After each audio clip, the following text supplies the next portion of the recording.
Research is the very lifeblood of science. It is a continuous process in university laboratories, such as this one in the School of Engineering Science of the University College of North Wales, Bangor. When an important discovery is made, which could be useful to industry, a full report is written up and published. But the trouble is that the principle of these findings appear in any one of numerous scientific journals, which the average industrialist does not read, and even if he does so, further developments would be needed.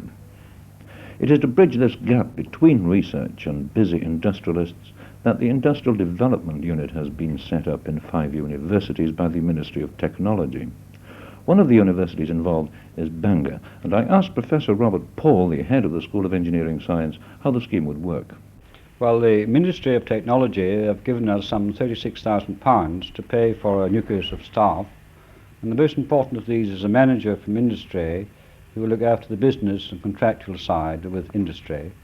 This staff will be backed up by 2 group leaders, one in industrial electronics and one in control and automation. This also will be backed up by some technicians, and the scheme is hoped to be self-supporting after some time. I believe you have been given a time limit of 2 years by the Ministry. Yes, the Ministry in the first place will have a look-see after 2 years to see if the unit looks to be viable, and we hope that there will be some support for a further 3 years, at which time, if the unit is a success, the university will take it over.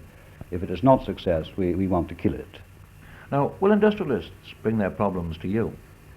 Oh yes, industrialists will bring specific projects to us, and one example of this we have already is the development of the tile inspection unit, where the problem is in an automatic production of kitchen floor tiles to measure the squareness and the goodness of the cutting of the edge, and we have produced here an electronic means of doing these 2 particular tasks, and also providing signals for ejection of poor and bad tiles.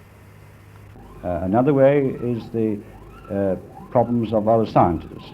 For example, we are, at the request of the botany department, developing a method of measuring leaves. And how does one measure leaves?